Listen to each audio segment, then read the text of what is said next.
चले सत्संग की ओर। मेरे भाई बहनों, एक बार एक व्यक्ति था, उस व्यक्ति के संतान थी, एक लड़का था। शादी से पहले तो ठीक ही था, लेकिन विवाह के बाद जब पत्नी आई तो पुत्र का व्यवहार पिता के प्रति बदल गया। धीरे धीरे बच्चे हो गए और सब लोग कमाने जाने लगे। तो मेरे भाई बहनों, पिता की देख रेख कौन करे। और वृद्ध थे पिता, कभी कभी खांसी आ जाती तो बहू को डिस्टर्ब होता कि बुढ़ा दिन भर खांसता ही रहता है। पति को कहा कि अब बहुत रह लिया, इनको अब भेजो किसी अनाथालय में, किसी वृद्धाश्रम में छोड़ के आ जाओ।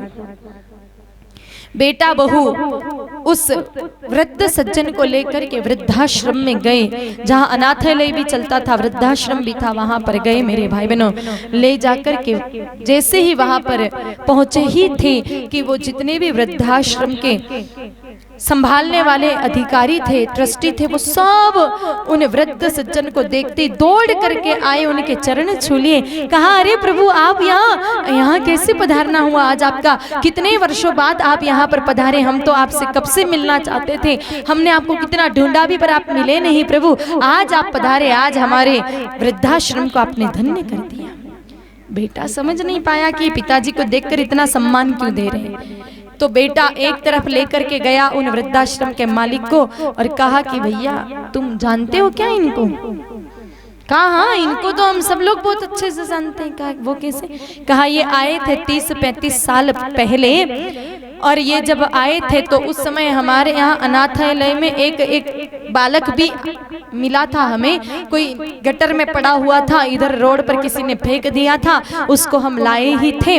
तो ये साहब आए और उस बेटे को अपने साथ में लेकर के गए थे, और उसके बदले में इतना धन दे गए, इतना धन दे गए कि आज तक हमारा वृद्धाश्रम इसी के कारण चल रहा, इतना धन दे करके गए। मेरे भाई बहनों, आंखों से टप टप आंसू बहना शुरू कर दिया। कहाँ गटर से उठा करके और ले गए वो पिता, और इतना बड़ा आदमी बना दिया, तो आज वही अपने बाप को वृद्धाश्रम में छोड़ने के लिए जा रहा है। याद रखना, जिस व्यक्ति के माता पिता दुखी हैं मेरे भाई बहनों, वो व्यक्ति अपने जीवन में कभी सुखी नहीं रह सकता है।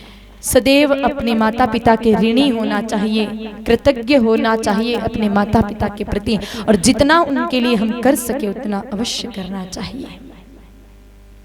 कथा का सीधा प्रसारण देखें BS मीडिया खिन्याला के YouTube चैनल पर एवं Facebook पेज पर।